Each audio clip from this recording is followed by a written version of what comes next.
Lucent में क्या homework था आप लोग का? ब्राह्मण साम्राज्य।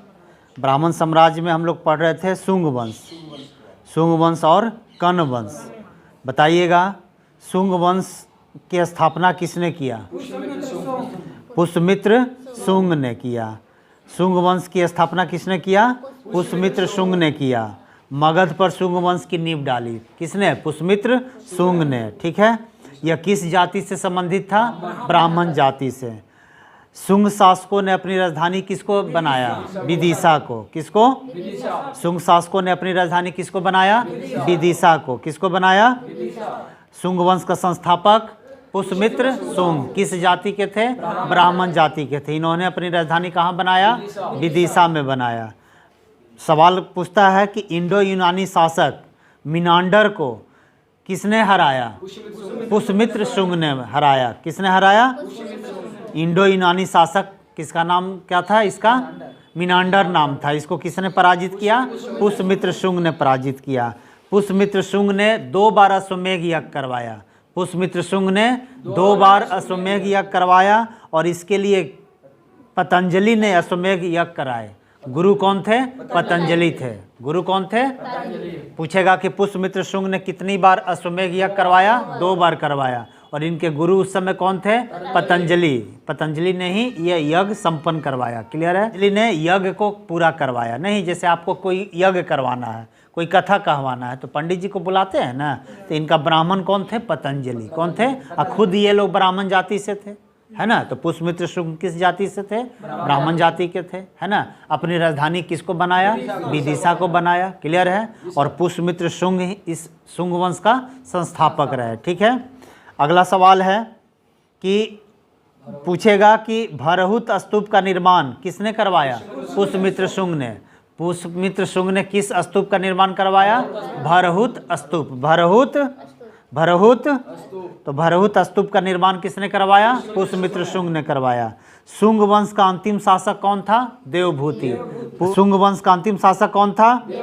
शुंग वंश का अंतिम शासक, संस्थापक और अंतिम शासक इंपॉर्टेंट होता है किसी भी वंश का। ठीक है, तो शुंग वंश का संस्थापक कौन थे? पुष्यमित्र शुंग। और अंतिम शासक कौन था? देवभूति। इसकी हत्या 73 ईसा पूर्व में वासुदेव ने कर दिया। किसने कर दिया? वासुदेव ने कर दिया। किसकी हत्या? देवभूति की हत्या, जो कि शुंग वंश का अंतिम शासक था। और इसकी हत्या किसने कर दिया? वासुदेव ने कर दिया। कब? 73 ईसा पूर्व में। 73 ईसा पूर्व में वासुदेव ने कर दी। और मगध की गद्दी पर कर्ण वंश का स्थापना कर दिया। किस वंश का? कर्ण वंश का स्थापना कर दिया। किसने? किसने? वासुदेव ने। तो कर्ण वंश का संस्थापक कौन है? कर्ण वंश का संस्थापक, कर्ण वंश का संस्थापक, शुंग वंश का संस्थापक पुष्यमित्र शुंग। शुंग वंश का संस्थापक पुष्यमित्र शुंग। राजधानी विदिशा। कितना बार अश्वमेध यज्ञ करवाया? कौन गुरु थे? पतंजलि। क्लियर है? किस स्तूप का निर्माण पुष्यमित्र शुंग ने करवाया? भरहुत स्तूप। भरहुत स्तूप। अंतिम शासक शुंग वंश का देवभूति। और उसकी हत्या किसने कर दिया? वासुदेव ने कर दिया। कब किया? 73 ईसा पूर्व में। 73 ईसा पूर्व में। और किस वंश का स्थापना कर दिया? कर्ण वंश की स्थापना वासुदेव ने कर दिया। क्लियर है? कर्ण वंश का अंतिम राजा सुशर्मा। कर्ण वंश का संस्थापक वासुदेव। कर्ण वंश का संस्थापक वासुदेव। कर्ण वंश का संस्थापक वासुदेव। और अंतिम शासक सुशर्मा। कर्ण वंश का अंतिम शासक, कर्ण वंश का अंतिम शासक पुष्यमित्र शुंग। किस वंश का संस्थापक थे? शुंग वंश का। अंतिम शासक शुंग वंश का देवभूति। देवभूति। उसकी हत्या किसने करवा दिया? वासुदेव ने। और किस वंश की स्थापना कर दिया? कर्ण वंश की स्थापना कर दिया। क्लियर है? एक एक क्वेश्चन पकड़ में आ जाएगा। आगे चलते हैं सातवाहन राजवंश। सातवाहन राजवंश। ठीक है, अब कह रहा है कि सिमुक ने, किसने? 60 ईसा पूर्व में सुशर्मा की हत्या कर दिया। कौन था सुशर्मा? कर्ण वंश का अंतिम शासक। कर्ण वंश का। तो इसी का हत्या किसने कर दिया? सिमुक ने कर दिया। किसने कर दिया? सिमुक ने कर दिया। और सातवाहन वंश की स्थापना कर दी। किस वंश का? किसने किया? सातवाहन वंश का स्थापना किसने किया? सिमुक ने कर दिया। किसकी हत्या करके? सुशर्मा की हत्या करके। सुशर्मा कौन थे? कण्व वंश का अंतिम शासक। याद हो रहा है? ठीक है, ठीक है। तो सीमुख ने किस वंश का स्थापना किया? सातवाहन। सातवाहन जो है आंध्र वंश, इसको और क्या बोला जाता है? आंध्र वंश। शासकों ने अपनी राजधानी प्रतिष्ठान जो किस नदी के किनारे? गोदावरी नदी के किनारे में स्थापित की, है ना। प्रतिष्ठान कहाँ है? तो महाराष्ट्र के औरंगाबाद जिले में। प्रतिष्ठान कहाँ है? महाराष्ट्र के औरंगाबाद जिले में। एगो बिहार में भी औरंगाबाद जिला है, देव, है ना। देव प्रसिद्ध है, वहाँ छठ पूजा में काफ़ी भीड़ होता है और काफ़ी पावन नगरी है ना देव, औरंगाबाद। एक औरंगाबाद कहाँ है? मुंबई, महाराष्ट्र में। मुंबई है ना, महाराष्ट्र में, ठीक है। और वहीं क्या है? प्रतिष्ठान। प्रतिष्ठान महाराष्ट्र के औरंगाबाद जिले में है। तो प्रतिष्ठान को किसने राजधानी बनाया? सातवाहन वंश ने। सातवाहन वंश के संस्थापक कौन थे? सीमुख थे। किसकी हत्या कर दिया? सुशर्मा का। सुशर्मा कौन था? कण्व वंश का अंतिम शासक। क्लियर है? और सातवाहन शासकों ने अपनी राजधानी किसको बनाया? प्रतिष्ठान को। किसको बनाया? प्रतिष्ठान को। प्रतिष्ठान किस नदी के किनारे है? गोदावरी नदी के किनारे है। और किस राज्य में है? महाराष्ट्र के औरंगाबाद जिले में स्थित है। क्लियर है? सातवाहन वंश के प्रमुख शासक कौन कौन थे? तो सीमुख जो कि संस्थापक थे, है ना। उसके बाद सातकर्णी, फिर थे गौतमी पुत्र सातकर्णी, वशिष्ठी पुत्र पुलुमावी तथा यक्षश्री सातकर्णी। ठीक ना, पुलुमावी और यक्षश्री सातकर्णी। तो कौन कौन? सीमुख, सातकर्णी, गौतमी पुत्र सातकर्णी। सीमुख, सातकर्णी, गौतमी पुत्र, बोलिए, सातकर्णी, वशिष्ठी पुत्र पुलुमावी तथा यक्षश्री सातकर्णी। यक्षश्री करा सातकर्णी ने, किसने? सातकर्णी ने 2 बार अश्वमेघ यज्ञ करवाया और 1 बार रासु यज्ञ करवाया। 2 बार यज्ञ किसने करवाया? अश्वमेघ यज्ञ। एक और किसने करवाया था? पुष्यमित्र शुंग ने। गुरु कौन थे? पतंजलि। पुष्यमित्र शुंग किस वंश का संस्थापक थे?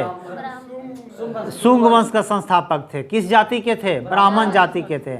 भरूत स्तूप का निर्माण किसने करवाया? पुष्यमित्र शुंग ने। शुंग वंश का अंतिम शासक देवभूति। देवभूति की हत्या किसने कर दिया? वासुदेव ने। और किस वंश का स्थापना कर दिया? कण्व वंश। कण्व वंश का अंतिम शासक सुशर्मा। सुशर्मा की हत्या किसने कर दिया? सीमुख। और सीमुख किस वंश का स्थापना कर दिया? सातवाहन। याद हो रहा है? ठीक है। सातवाहन वंश का स्थापना किसने किया? सीमुख ने किया। कब किया? 60 ईसा पूर्व में। 60 ईसा पूर्व में। क्लियर है? और इसने अपनी राजधानी कहाँ बना दिया? प्रतिष्ठान में, जो किस नदी के किनारे है? गोदावरी नदी के किनारे। किस नदी के किनारे है? गोदावरी नदी के किनारे है। औरंगाबाद, है ना। कहाँ? महाराष्ट्र के औरंगाबाद जिले में। क्लियर है? सातवाहन वंश के प्रमुख शासक कौन कौन थे? सीमुख, सातकर्णी, गौतमी पुत्र सातकर्णी, वशिष्ठी पुत्र पुलुमावी तथा यक्षश्री सातकर्णी। क्लियर है? जिसमें से सातकर्णी ने क्या किया? 2 बार अश्वमेघ यज्ञ करवाया और 1 बार रासु यज्ञ करवाया। 2 बार अश्वमेघ यज्ञ और 1 बार रासु यज्ञ। सातवाहन शासकों के समय के प्रसिद्ध साहित्यकार कौन थे? हाल एवं गुढ़ाय थे। हाल और, ये सवाल पूछता है, सातवाहन शासकों के समय में प्रसिद्ध साहित्यकार कौन थे? हाल तथा गुढ़ाय। हाल तथा, हाल ने किसकी रचना किया? गाथा सप्तशती। हाल ने किसकी रचना किया? गाथा सप्तशती। और गुढ़ाय ने बृहत कथा। गुढ़ाय ने बृहत कथा नामक पुस्तकों की रचना किया। किसने रचना किया? कौन कौन? हाल ने गाथा सप्तशती। हाल ने गाथा सप्तशती और गुढ़ाय ने बृहत कथा। बृहत कथा, बृहत। हाल ने गाथा सप्तशती। गाथा सप्तशती। हाल ने, हाल ने, हाल ने और गुढ़ाय ने बृहत कथा, बृहत कथा नामक पुस्तक की रचना किया। क्लियर है? यहाँ तक कह रहा है कि सातवाहनों ने चांदी, तांबे, सीसा, पोटीन और कांसे की मुद्राओं का प्रचलन किया। किस किस मुद्रा का? तो तांबे का, चांदी का, सीसा का, पोटीन का, कांसा का। जिसमें सबसे ज़्यादा किसका? सीसा के लिए प्रसिद्ध है ये लोग, है ना। पूछेगा कि सीसा का सिक्का किस वंश के शासकों ने प्रारंभ करवाया? सातवाहन वंश के शासकों ने। करा सातवाहन अपना सिक्का ढालने में जिस शीशे का प्रयोग करते थे उसे रोम से मंगवाया जाता था। कहाँ से? रोम से मंगवाते थे। कहाँ से? रोम से मंगवाते थे। सातवाहन शासकों के समय में जो शीशा का सिक्का ढलता था तो शीशा कहाँ से मंगवाते थे? रोम से मंगवाते थे। कह रहा है कि ब्राह्मणों को, इंपॉर्टेंट लाइन है, ब्राह्मणों को भूमि अनुदान देने की प्रथा का आरंभ किसने करवाया? सातवाहन शासकों ने ही सर्वप्रथम किया। ब्राह्मणों को जो भूमि दान में दिया जाता, आज भी प्रचलन में है, जिसको यथाशक्ति, देख रहे हैं पितृपक्ष में बहुत सारा दान पुण्य हुआ होगा। कहो, कोई सोना का दे दिया, कोई ज़मीन दे दिया, कोई पैसा दे दिया, जिसको समर्थ जो है। तो सातवाहन शासकों ने क्या किया? ब्राह्मणों को भूमि दान देने की प्रथा चलाई। सबसे पहले पूछेगा कि सर्वप्रथम ब्राह्मणों को भूमि दान की प्रथा किसने चलाया? सातवाहन शासकों ने। किसने? ठीक है। भूमि दान का सर्वप्राचीन पुरालेखीय प्रमाण शताब्दी ईसा पूर्व के सातवाहनों के नाना घाट अभिलेख में मिलता है। कहाँ मिलता है? नाना घाट अभिलेख में मिलता है। कि क्या मिलता है? ब्राह्मणों को भूमि दान कौन किए थे? सातवाहन। किस अभिलेख में मिलता है? नाना घाट में। भरहुत स्तूप पुष्यमित्र शुंग, भरहुत स्तूप पुष्यमित्र शुंग, याद है? ठीक है, क्लियर है। शुंग वंश का अंतिम शासक देवभूति। अभी घबराओगे, है ना? कौन थे?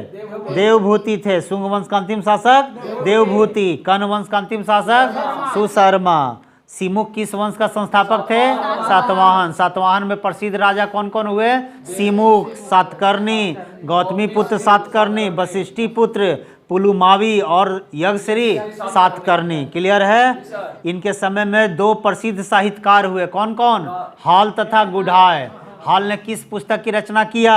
गाथा सप्तशती। और गुढ़ाय ने बृहत कथा। बृहत कथा, बृहत। ठीक है। एकदम बिहार एसएससी को टारगेट कीजिए, बिहार पुलिस को टारगेट कीजिए, जीडी को, ठीक ना, निकल जाएगा। बिहार एसएससी एकदम टारगेटेड कीजिए कि फरवरी मार्च में आपका पेपर हो जाएगा। होली के बाद पेपर ले लेगा, तो एकदम आप छूटा छुट्टी हटाइए और लग जाइए एकदम। ट्यूशन हो ना हो, आप घर पर अपना होमवर्क पूरा कीजिए, ठीक है जी। क्योंकि इधर दीपावली का भी अब छुट्टी बहुत दिन नहीं, 2 दिन सिर्फ 3 दिन छुट्टी मिलेगा, है ना। और जिस दिन बुलाएं उस दिन आ जाइए। इमरजेंसी जैसे इधर बहुत दिन छुट्टी हो गया, नहीं हो तो अब छुट्टी थोड़ा सा मेकअप करना है। मान लीजिए संडे को भी अगर करवा दिया जाए तो कोई दिक्कत है? 2 घंटा नहीं निकाल सकते हैं? अब दिने में कर दिया जाएगा संडे वाला, कोई डाउट है? तो थोड़ा छुट्टियाँ मेकअप ना हो जाएगा। तुम लोग पर हमको विशेष ध्यान है। Bihar SSC, Bihar police, GD. तो सातवाहन ने शीशा कहाँ से मंगवाया? रोम से। कहाँ से? रोम से। किस लिए? शीशा का सिक्का ढालने हेतु नहीं। ब्राह्मणों को भूमि अनुदान देने की प्रथा किसने प्रारंभ करवाया? सातवाहन शासकों ने, ठीक है। भूमि दान का सर्वप्राचीन पुरालेखीय प्रमाण कहाँ मिलता है? नाना घाट अभिलेख में मिलता है, जिसमें अश्वमेघ यज्ञ में एक गांव देने का उल्लेख है। क्या दे दिया गया? वो गांव में दे दिया। पहले का राजा आदमी था ना, यूनिवर्सिटी दान दे दिया, मगध यूनिवर्सिटी दाने पर न है ना। महंत थे, बोधगया का दे दिए। आज सोच लो कितना पैसा से तोल सकते हो उसको, हैं? बहुत बड़ा। क्या उतना बड़ा बिहार झारखंड अच्छा राज्य में उतना यूनिवर्सिटी बड़ा नहीं है जितना इस सब में है ना। हो तो भूमि दान दिया कि नहीं? अब पढ़ने के लिए दान दे दिया, ज़मीन था, लो भाई बनाओ यहाँ यूनिवर्सिटी, जबकि यूनिवर्सिटी कहीं और जा रहा था बनने के लिए, समझे ना। अलॉट हो चुका था, ज़मीनें बिहार में नहीं मिल रहा था, मगध में, समझे। तो मगध यूनिवर्सिटी ये महंत जी बोले कि हमारे ज़मीन में बना दो। सोच लो, हमने 1 कट्ठा 1 बीता लगी मर्डर कर दे रहे हैं। और देखो गलत बोल रहे हैं, भाई भाई को नहीं पहचान रहा है। देखो महंत जी जान दे दिए, तो आज नाम हो रहा है ना। हो सातवाहनों की आगे कह रहा है कि सातवाहनों की राजकीय भाषा क्या थी? प्राकृत। सातवाहनों की राजकीय भाषा प्राकृत। सातवाहनों की राजकीय भाषा और लिपि क्या थी? ब्राह्मणी। सातवाहनों की राजकीय भाषा, जैसे अभी हम लोग का भाषा है ना, लिपि मतलब होता है स्क्रिप्ट, है ना। जैसे स्क्रिप्ट में आप लिखते होंगे देवनागरी, नहीं लिखते हैं ना। तो लिपि क्या था उस समय? ब्राह्मणी था। और राजकीय भाषा क्या था? प्राकृत भाषा था। क्या था? प्राकृत था। सातवाहनों में हमें मातृतंत्रात्मक ढांचे का आभास मिलता है। मतलब सातवाहन वंश जो है इसमें माता का प्रभाव ज़्यादा मिलता है। जितना भी राजा का नाम सुनोगे ना, है ना, सातकर्णी, गौतमी पुत्र सातकर्णी, है ना, और कौन है? पुलुमावी, यज्ञश्री सातकर्णी, वशिष्ठी पुत्र नाम है ना। तो क्या मिलता है, सातवाहनों में हमें मात्र तंत्रात्मक ढांचे का आभास मिलता है। क्यों? क्योंकि देखिए राजा लोग का गौतमी पुत्र है ना, सातकर्णी, वशिष्ठी पुत्र, लेडीज का नाम आ रहा है वशिष्ठी पुत्र है ना, पुलुमावी, यज्ञश्री सातकर्णी, यज्ञश्री, ये सब नाम लेडीज का रहता है। तो मात्र तंत्रात्मक ढांचे का आभास मिलता है कि नहीं मिलता है? ठीक है। उनके राजाओं के नाम उनकी माताओं के नाम पर रखने की प्रथा थी। राजा लोग अपना नाम किस पर रखता था? माता के नाम पर रखा जाता था। ठीक है। जैसे गौतमी पुत्र नाम है ना, वशिष्ठी पुत्र आदि आ गया, गौतमी पुत्र, वशिष्ठी पुत्र। ठीक है। लेकिन सातवाहन राजकुल पितृ तंत्रात्मक था। लेकिन राजपाट कैसे चलता था? पितृतंत्रात्मक। क्योंकि राज सिंहासन का उत्तराधिकारी कौन होता था? पुत्र होता था। कौन होता था? नाम भले हम लोग माता के नाम पर रख रहे थे, लेकिन उत्तराधिकारी कौन होता था? पुत्र होता था। उत्तराधिकारी कौन होता था? पुत्र होता था। राजकुल पितृतंत्रात्मक था क्योंकि राज सिंहासन का उत्तराधिकारी कौन होता था? पुत्र होता था। क्लियर है। लेकिन अपना नाम किस पर रखता था? अपनी माता के नाम पर, है ना। जैसे में गौतमी पुत्र, वशिष्ठी पुत्र। सातवाहन शासकों ने ग्रामीण क्षेत्रों में प्रशासन का काम गौलमिक को सौंपा। किसको सौंपा? जैसे अभी भी सरकार अपना ग्रामीण विभाग का देता है ना, जैसे मुखिया, सरपंच, ये सब किसको देखता है? गांव को देखता है। तो उसी तरह सातवाहन शासकों ने किसको ग्रामीण क्षेत्र का प्रशासन का काम देखा? गौलमिक को। गौलमिक क्या? गौलमिक को सौंपा। गौलमिक एक सैनिक टुकड़ी का प्रधान होता था। गौलमिक कौन होता था? सैनिक टुकड़ी का प्रधान होता था, जिसमें 9 गो रथ रहता था। क्या रहता था? 9 गो रथ, 9 हाथी, 9 रथ, 9 हाथी, 25 घोड़ा और 45 पैदल सैनिक होते थे। 9 रथ, 9 हाथी, 9 रथ, 9 हाथी, 25 घोड़ा और 45 पैदल सैनिक होते थे। ठीक है। तो अपना ग्रामीण क्षेत्र का प्रशासन किसको दिया था? ये लोग सातवाहन शासकों ने गौलमिक को। किसको? गौलमिक को। गौलमिक क्या होता था? एक सैनिक टुकड़ी का प्रधान होता था, जिसमें क्या क्या होता था? 9 गो रथ रहता था, 9 गो हाथी रहता था, है ना, 25 गो घोड़ा, 45 पैदल सैनिक होते थे। सातवाहनों की महत्वपूर्ण स्थापत्य कृतियां हैं। कार्ले का चैत्य बहुत इंपॉर्टेंट है, पूछेगा। कार्ले का चैत्य किससे संबंधित है? सातवाहनों से। किससे? कार्ले का चैत्य अजंता एवं एलोरा की गुफा का निर्माण। अजंता और एलोरा की गुफा का निर्माण किसने करवाया? सातवाहनों ने। कार्ले का चैत्य किससे संबंधित है? सातवाहनों से।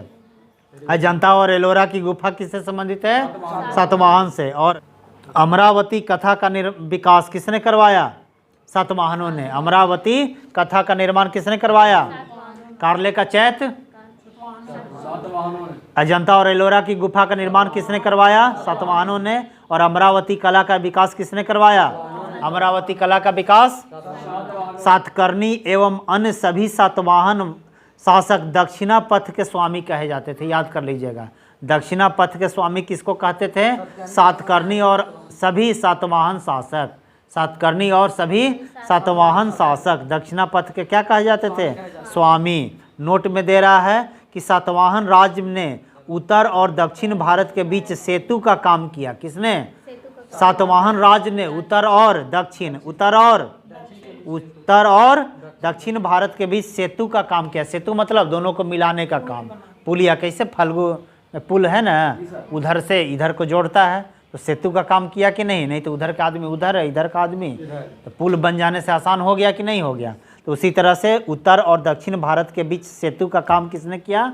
सातवाहन राज ने। क्लियर है। तो सातवाहन खत्म। आइए चेदी राजवंश। चेदी, इसी को कलिंग कहते हैं, इसी को कलिंग कहते हैं। करा अशोक की मृत्यु के उपरांत, अशोक आक्रमण किया था ना किस पर? कलिंग पर। कब? 261 ईसा पूर्व, 261 ईसा पूर्व। और उसी समय इनका हृदय परिवर्तन हो गया था। किनका? अशोक का। अशोक की मृत्यु के उपरांत चेदी राजवंश पढ़ रहे हैं हम लोग, कलिंग, ठीक ना। अशोक की मृत्यु के उपरांत संभवतः प्रथम शताब्दी ईसा पूर्व में कलिंग में चेदी राजवंश का उदय हुआ। कहाँ? कलिंग में चेदी राजवंश का उदय हुआ। कब? प्रथम शताब्दी ईसा पूर्व। प्रथम शताब्दी ईसा पूर्व में कलिंग में कौन सा राजवंश? चेदी राजवंश का उदय हुआ। इसकी जानकारी हमें किससे मिलता है? हाथी गुफा अभिलेख। याद कर लीजिएगा, हाथी गुफा अभिलेख कहाँ स्थित है? भुवनेश्वर, उड़ीसा। भुवनेश्वर, उड़ीसा की राजधानी भुवनेश्वर, उड़ीसा की राजधानी। अरे हमें कहाँ मिलता है? हाथी गुफा अभिलेख जो कि कहाँ है, भुवनेश्वर में, उड़ीसा में मिलती है। खारवेल इस वंश का एक प्रतापी राजा था। खारवेल इस राजवंश का, किस राजवंश का, चेदी राजवंश का, चेदी राजवंश का एक बहुत ही प्रतापी राजा था, जिसका नाम क्या था, खारवेल। क्या नाम था जी? तो अशोक की मृत्यु के उपरांत संभवतः कब, प्रथम शताब्दी ईसा पूर्व में कलिंग में चेदी राजवंश का उदय हुआ। इसकी जानकारी हमको कहाँ से मिलता है, तो हाथी गुफा अभिलेख से मिलता है। हाथी गुफा अभिलेख से मिलता है। कहाँ है, भुवनेश्वर उड़ीसा में है। और खारवेल इस वंश का एक प्रतापी राजा था। किस वंश का, चेदी राजवंश का। चेदी राजवंश का एक प्रतापी राजा कौन था, खारवेल। कहाँ का ये है चेदी राजवंश, उड़ीसा का। कहाँ का, उड़ीसा, भुवनेश्वर है ना चेदी राजवंश। क्लियर है? इसकी जानकारी हमें कहाँ से मिलता है, हाथी गुफा अभिलेख से। कार्ले का चैत्य किस वंश से संबंधित है, सातवाहन से संबंधित है। अजंता और एलोरा की गुफा का निर्माण किसने करवाया, सातवाहन शासकों ने करवाया। अमरावती कला का विकास सातवाहनों ने करवाया। क्लियर है? खारवेल जैन धर्म का अनुयायी था। खारवेल जो प्रतापी राजा हुआ चेदी राजवंश का, वो किस धर्म का अनुयायी था, जैन धर्म का अनुयायी था। और उसने जैन मुनियों के लिए उदयगिरी की पहाड़ी में गुफा का निर्माण करवाया। किसके लिए, जैन मुनियों के लिए। किसके लिए, जैन मुनियों के लिए उदयगिरी पहाड़ी में गुफा का निर्माण करवाया। गुफा में रहने का व्यवस्था करवाया। ठीक ना, गुफा पत्थर को काट के बनाया जाता है, गुफा को काट के बनाया जाता है गुफा। तो ये सब रहने के लिए जगह बनाया गया था। मान लीजिए आप दिन भर तो घूम रहे हैं, तो ठंडा और गर्मी तो आप बिता लिए कहीं भी जाकर, लेकिन बरसात में तो आप ज़्यादा देर भ्रमण नहीं ना करिएगा। और पहले लोग घूम घूम कर पैदल ही भ्रमण करते थे, है ना। तो मान लीजिए बरसात में कहाँ रहेंगे ये लोग, तो उनके लिए गुफा का निर्माण करवाया गया। क्लियर है? तो किसने, खारवेल ने उदयगिरी पहाड़ी में गुफा का निर्माण करवाया था। जिस समय जैसे अशोक 4 गो गुफा का निर्माण करवाया था ना, किसके लिए, आजीविकों के लिए। नहीं, रिवीजन कीजिएगा तब लिंक कर लीजिएगा, ठीक ना। आजीविकों के लिए। और उसी का पोता कौन था, दशरथ, एक और गुफा का निर्माण करवाया था। नहीं, 4 गुफा का नाम याद रखिएगा, ठीक है, ठीक है। और उसी तरह खारवेल किस धर्म का अनुयायी था, जैन धर्म का अनुयायी था। और उसने क्या किया, जैन मुनियों के लिए उदयगिरी पहाड़ी पर क्या किया, गुफा का निर्माण करवाया। ठीक है, बताइएगा। इतना पढ़ा लिए, कुछ क्वेश्चन करें 4-5 को, बताइएगा। शुंग वंश का संस्थापक किस जाति के थे, ब्राह्मण जाति के थे। किस जाति के, शुंग शासकों ने अपनी राजधानी किसको बनाया, विदिशा को बनाया। नहीं, इंडो यूनानी कौन सा शासक था जिसको पुष्यमित्र शुंग ने पराजित किया, मीनांडर। कौन था, मीनांडर। कौन था जी, पुष्यमित्र शुंग ने अश्वमेध यज्ञ कितनी बार किया, 2 बार। गुरु कौन थे, पतंजलि थे। भरहुत स्तूप का निर्माण किसने करवाया, पुष्यमित्र शुंग ने करवाया। शुंग वंश का अंतिम शासक देवभूति। कौन थे, देवभूति। और इसकी हत्या किसने कर दिया, वासुदेव ने। और किस वंश का स्थापना किया, कर्ण वंश का। कर्ण वंश का अंतिम राजा सुशर्मा। अंतिम राजा सुशर्मा। बताइएगा। सातवाहन वंश का संस्थापक कौन थे, सिमुख। किसकी हत्या कर दिया, सुशर्मा का। किसका, सुशर्मा। सुशर्मा कौन थे, कर्ण वंश का अंतिम शासक। उनकी हत्या किसने कर दिया, सिमुख ने। और कौन सा राजवंश की स्थापना करवाया, सातवाहनों। ठीक ना। सातवाहनों ने अपनी राजधानी किसको बनाया, प्रतिष्ठान को, जो कहाँ है, गोदावरी नदी के किनारे, महाराष्ट्र के औरंगाबाद जिले में, महाराष्ट्र के। सातवाहन वंश के प्रमुख शासक में कौन कौन थे, सिमुख, सातकर्णी, गौतमी पुत्र सातकर्णी, वशिष्ठी पुत्र पुलुमावी और यक्षरी सातकर्णी। क्लियर है?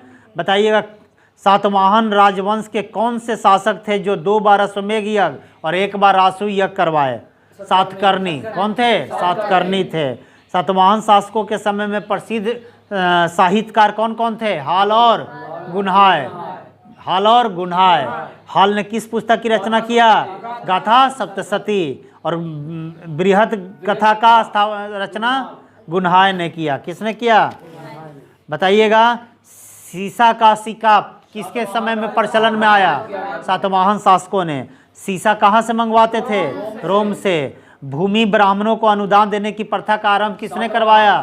सातवाहन शासकों ने। इसकी जानकारी किस अभिलेख से मिलता है? नानाघाट अभिलेख से। नानाघाट अभिलेख में क्या बोला गया है कि अश्वमेध यज्ञ में एक गांव देने का उल्लेख किया गया है, नहीं दान दे दिया गया, क्या? गांव को, ठीक ना। सातवाहन शासकों की राजकीय भाषा क्या थी? प्राकृत। और लिपि क्या थी? ब्राह्मणी लिपि थी। क्लियर है? सातवाहनों में बताइएगा ग्रामीण क्षेत्रों के में प्रशासन का काम कौन संभालते थे? गौलमिक। किसको सौंप दिया? गौलमिक को। गौलमिक कौन होते थे? एक सैनिक टुकड़ी का प्रधान होता था, नहीं, जिसमें 9 गो रथ, 9 गो हाथी, 25 गो घोड़ा और 45 गो पैदल सैनिक होते थे। सातवाहनों की महत्वपूर्ण स्थापत्य कृतियों में कौन कौन है? कार्ले का चैत्य, कार्ले का, अजंता और एलोरा का गुफा का निर्माण और अमरावती कला का विकास। अमरावती कला का विकास। क्लियर है? चेदी राजवंश का जानकारी हमें किस अभिलेख में मिलता है? हाथी गुफा अभिलेख। कहाँ है? भुवनेश्वर में, उड़ीसा, है ना। इस वंश का सबसे प्रतापी राजा खारवेल। खारवेल किस धर्म का अनुयायी थे? जैन धर्म के। जैन मुनियों के लिए कहाँ पर इन्होंने गुफा का निर्माण करवाया? उदयगिरी की पहाड़ी पर। याद रहेगा? तो कल का होमवर्क ले लीजिए। टॉपिक नंबर 17 हिस्ट्री में, है ना। टॉपिक नंबर 17 भारत के यवन राज्य, यवन राज्य और शक। 17 और 18 ले लीजिए। चलिए अब स्टार्ट करते हैं। Speedy science, speedy science test paper क्या क्या था? 33 और 34 होमवर्क था। आइए देखते हैं, बहुत दिन के बाद हम लोग स्टार्ट कर रहे हैं, ठीक है। तो आज मूड में आ जाइए। बताइएगा ध्वनि का वेग अधिकतम होता है किस में? स्टील में। ध्वनि का वेग सबसे ज़्यादा किस में होता है? किस रंग का तरंगदैर्घ्य कम होता है? बैगनी। किस रंग का तरंगदैर्घ्य कम होता है? ध्वनि का वेग अधिकतम होता है स्टील में। ध्वनि का वेग अधिकतम होता है स्टील में। ध्वनि का वेग अधिकतम होता है। किस रंग का तरंगदैर्घ्य कम होता है? बैगनी। वायु में ध्वनि का वेग स्वतंत्र होता है दाब से, घनत्व से, आर्द्रता से, तापमान से। दाब से, ठीक है। वायु में ध्वनि का वेग स्वतंत्र होता है दाब से। बताइएगा प्राथमिक रंग कहा जाता है? लाल, हरा, नीला। लाल, हरा, नीला। लाल, हरा, प्राथमिक रंग, प्राइमरी कलर, है ना। किसको कहा जाता है? लाल, हरा, नीला। परमाणु की प्रभावी त्रिज्या होती है 10⁻⁻10 मीटर। 10⁻⁻10 मीटर। 10⁻⁻10 मीटर परमाणु की प्रभावी त्रिज्या होती है 10 का पावर -10 मीटर। 10 का पावर। तंबाकू में विषैला पदार्थ होता है निकोटीन। तंबाकू में विषैला पदार्थ होता है। तंबाकू में विषैला पदार्थ होता है। कैफीन कहाँ पाया जाता है? कॉफी में। कैफीन कहाँ पाया जाता है? तंबाकू में विषैला पदार्थ होता है। तंबाकू में विषैला पदार्थ होता है। कैफीन कहाँ पाया जाता है? एक एवोगाड्रो संख्या का मान होता है 6.0 इंटू 10⁻23, है ना। माइनस नहीं होगा। 6.022 इंटू 10⁻23। एक एवोगाड्रो संख्या का मान क्या होता है? 6.022 इंटू 10⁻23। नींबू के रस का पीएच मान होता है कितना? 2.4। नींबू के रस का पीएच मान होता है।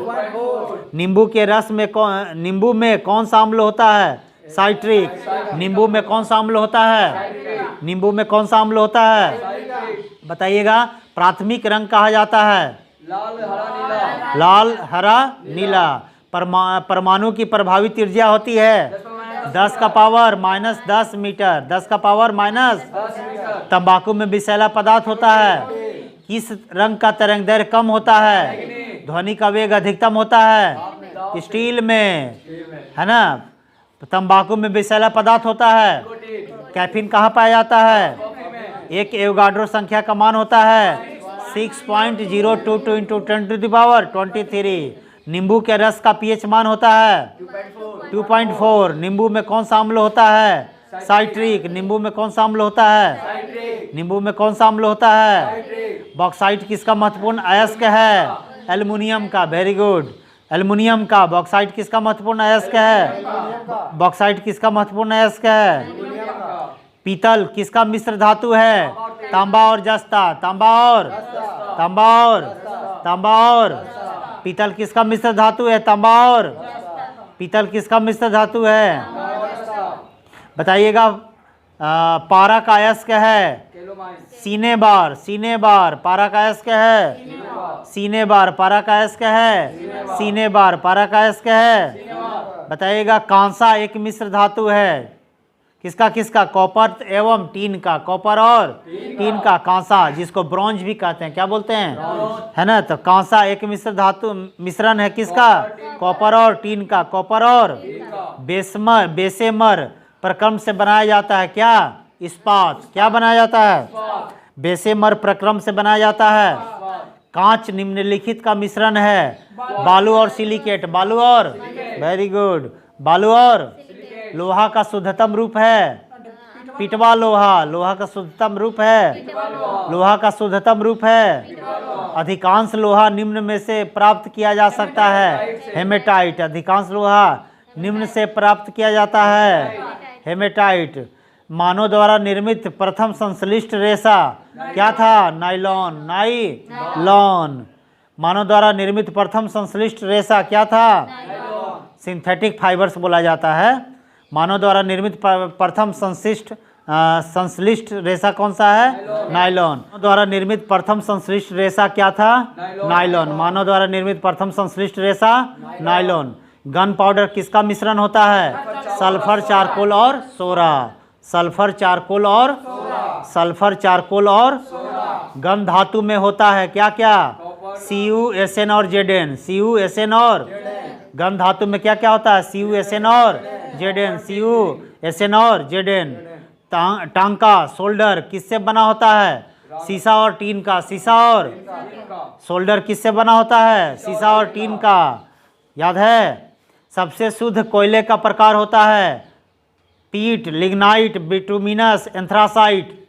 एंथ्रासाइट क्या होगा? एंथ्रासाइट। सबसे शुद्ध कोयले का प्रकार होता है एंथ्रासाइट। सबसे शुद्ध कोयले का प्रकार होता है। सबसे जटिल कार्बनिक पदार्थ होता है वसा, कार्बोहाइड्रेट, प्रोटीन। इनमें से कोई नहीं। प्रोटीन। सबसे जटिल कार्बनिक पदार्थ होता है प्रोटीन। सबसे जटिल कार्बनिक पदार्थ होता है। बताइएगा। मेलाकोनाइट किस धातु का खनिज है? तांबा, चांदी, मैग्नीशियम, लोहा। तांबा। मेलाकोनाइट किस धातु का खनिज है? तांबा। पेट्रोल का मुख्य संगठक क्या है? ऑक्टेन। पेट्रोल का मुख्य संगठक क्या है? ऑक्टेन। गौ दूध में पीलेपन का कारण क्या है? कैरोटीन। क्या है? गाय का दूध पीला होने का कारण क्या है? कैरोटीन।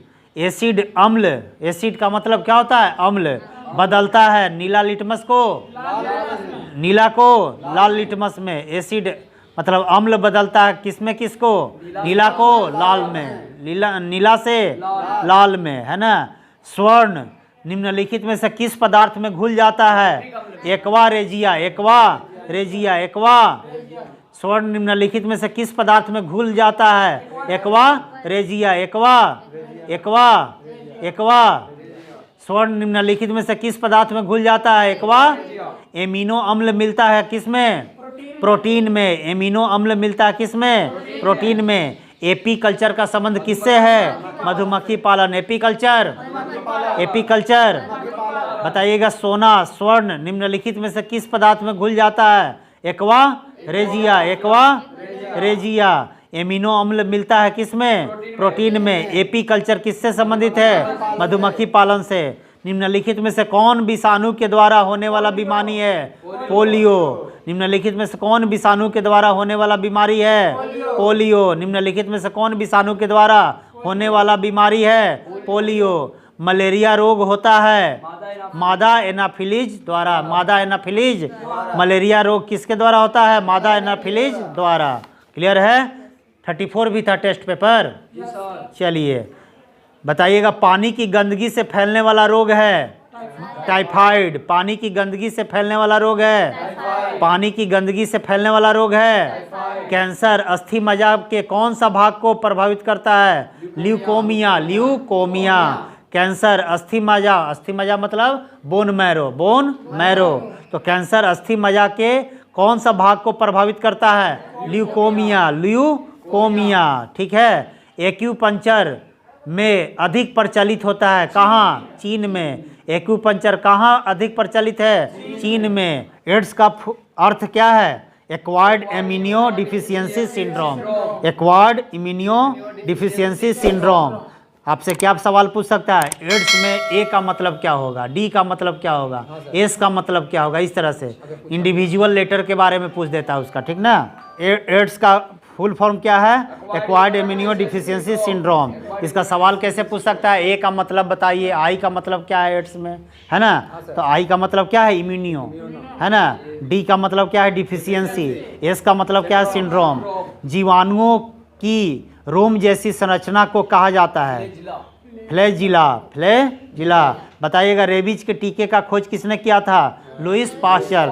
रेबीज मतलब कुत्ता बंदर काट ले, है ना, तो तुरंत सुई लो, हल्का भी नाखून गड़ा दे तुरंत सुई ले लो, परहेज मत करो ना। रेबीज के टीके का खोज किसने किया? लुईस पाश्चर ने। रेबीज के टीके का खोज किसने किया?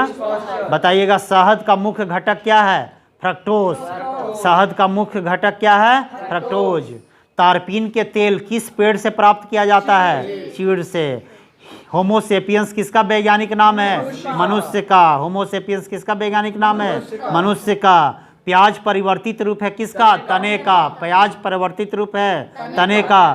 कपास प्राप्त होता है किससे? बीज से। कपास प्राप्त होता है बीज से। कोई दिक्कत?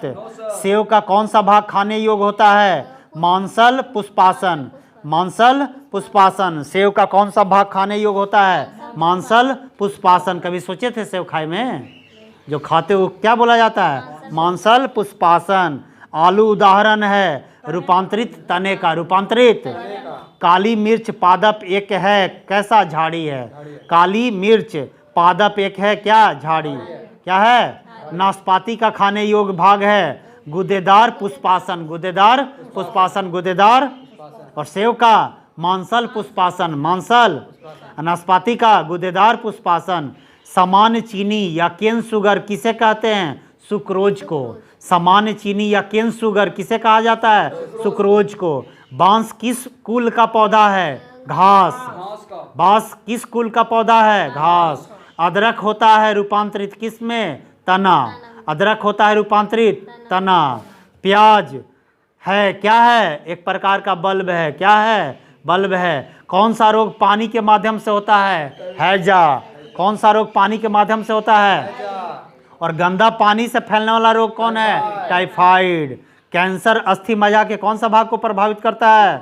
ल्यूकोमिया। नहीं। एड्स का अर्थ क्या है? Acquired immuno deficiency syndrome. Clear है? रेबीज के टीके का खोज किसने किया? लुईस पाश्चर ने। शहद का मुख्य घटक क्या है? फ्रक्टोज। लौंग प्राप्त होता है किससे? पुष्प कलिका से। पुष्प कलिका से। पुष्प।